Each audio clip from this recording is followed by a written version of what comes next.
हमारी और उनकी पोस्टों का फासला वो तकरीबन 80 मीटर से स्टार्ट हो जाता है और हम सिर्फ फोकस्ड फायर करते रहे हैं, जबकि उधर से जब फायर आता रहे तो हमारे अवाम का भी नुकसान। ओवरऑल जो हमारी इनके साथ इनकाउंटर होता है तो हम उन पे इन दी एंड हावी हो जाते हैं अपनी जारहाना फायरी प्लान की वजह से।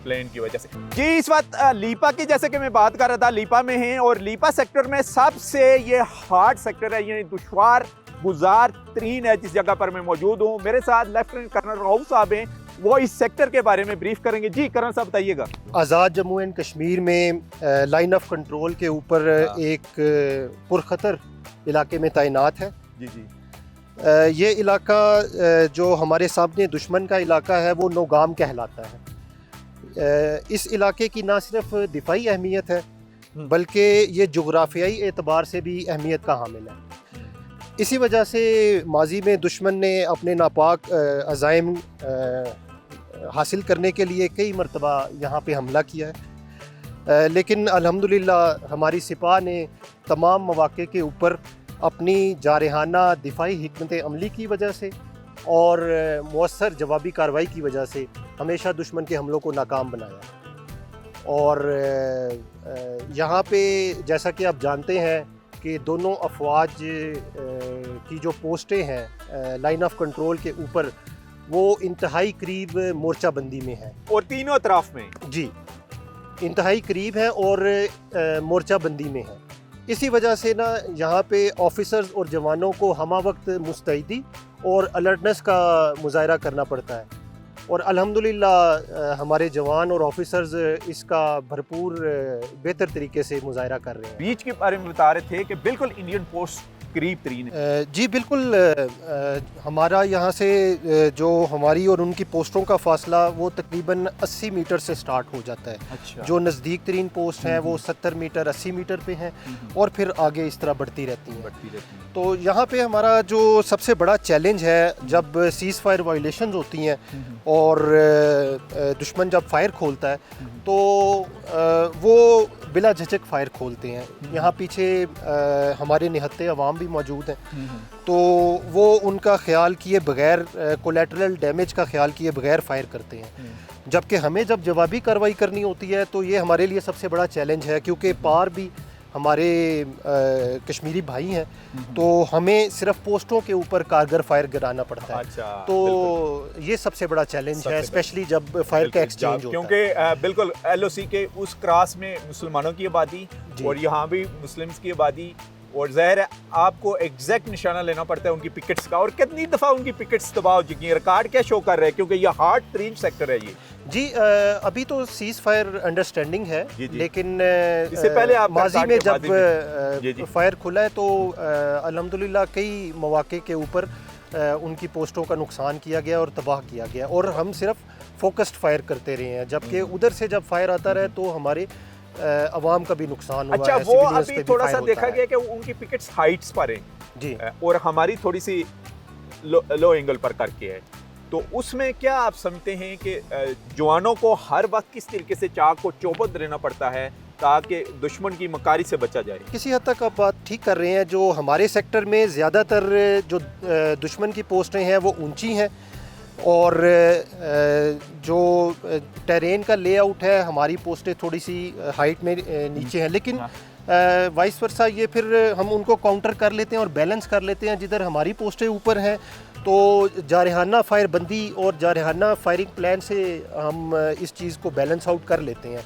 तो उस का ओवरऑल जो हमारी इनके साथ इनकाउंटर होता है तो हम उन पे इन दी एंड हावी हो जाते हैं अपनी जारहाना फायरी प्लान की वजह से। मेन आम सिटी से बहुत दूर रफ्तादा इलाका है, इंफ्रास्ट्रक्चर आपने देख लिया थोड़ा सा वीक है। बर्फ़ वगैरह जिस तरह मैंने आपको पहले बताया हाइट काफ़ी है इस एरिया की, तो इस लिहाज से बर्फ़ यहाँ पे बहुत ज़्यादा पड़ती है। उस लिहाज से काफ़ी सारी जो सिविल पॉपुलेशन है यहाँ से वो माइग्रेट करके विंटर के सीज़न में पीछे चली जाती हैं जहाँ पे बर्फ़ ज़रा थोड़ी सी कदरे कम पड़ती है। इस इलाके के लिहाज से इंफ्रास्ट्रक्चर जो जिस रोड पे अभी आप ट्रैवल करके आए हैं, ये रोड सर्दियों के दिनों में बंद हो जाती है बिकॉज ऑफ स्नो। सोल्जर मौजूद रहते हैं और उनको मौजूद रखने के लिए यहाँ पे समर सीज़न में हम अपनी कंप्लीट राशन की डंपिंग, कंप्लीट एमिनेशन की रिप्लेनिशमेंट, कंप्लीट जो मेंटेनेंस है, हमारी डिफेंसेस का जो मेंटेनेंस है, जो हमारे जवानों की ट्रेनिंग है स्नो में रहने के लिहाज से, वो सारी हम इस समर सीजन में कंप्लीट करते हैं ताकि हमारे जवान उस सख्त मौसम में यहाँ पे रह सकें। अच्छा बताइएगा, ये गांव जो नज़र आ रहे हैं, नाला है, नाले की उस तरफ ऑक्युपाइड इंडियन ऑक्युपाइड कश्मीर ने जो कब्जा किया हुआ है, उनकी फोर्सेस हैं वहाँ पर? जी बिल्कुल, आपने ठीक फरमाया अब्बासी साहब। ये जो नाला आपको नज़र आ रहा है अभी, इस नाले के दरमियान में से LOC गुजरी है। नाले के दूसरी साइड पे अगर आप देखें, जो आपको पहाड़ नज़र आ रहा है, वो इंडियन ऑक्युपाइड कश्मीर का है, हमारा एरिया है, और इंडियन आर्मी ने उसके ऊपर कब्जा किया, जबरी कब्जा। जी बिल्कुल।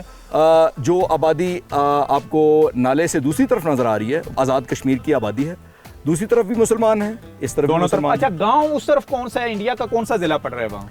यहाँ इस तरफ ये जो आपको सामने गांव नज़र आ रहा है, इसका नाम चिराट है। ये जो बिल्कुल आपको सामने गांव नज़र आ रहा है। जो दूसरी तरफ LOC के दूसरी तरफ जो दुश्मन का एरिया आपको नज़र आ रहा है, वो बांडी कहलाता है, जो गांव का नाम है। सीज फायर जब नहीं होता था तो उस वक्त, क्योंकि अभी तो हाइट के ऊपर है, इंडियन आर्मी बैठी हुई है, हमारी पोस्ट काफ़ी निचली सतह पर है, आबादी दोनों तरफ अतराफ में मुसलमानों की, तो किस किस्म की मुश्किलात पाकिस्तान ट्रुप्स के लिए यहाँ पर क्रिएट होती थी दुश्मन की तरफ से? इस पोस्ट को अगर आप आइसोलेशन में देखें तो ये आपको वाकई नीचे नजर आएगी, जबकि जो मैंने आपको पोस्टें दिखाई हैं इंडियन ऑक्युपाइड कश्मीर में इंडियन आर्मी की जो पोस्टें मैंने आपको दिखाई हैं, उनके बिल्कुल एडजेसेंट सामने हमारी बहुत सारी पोस्टें लेयर्स के अंदर आपको नज़र आएंगी, जो अभी बिल्कुल घने जंगल की वजह से आपको नज़र नहीं आ रही।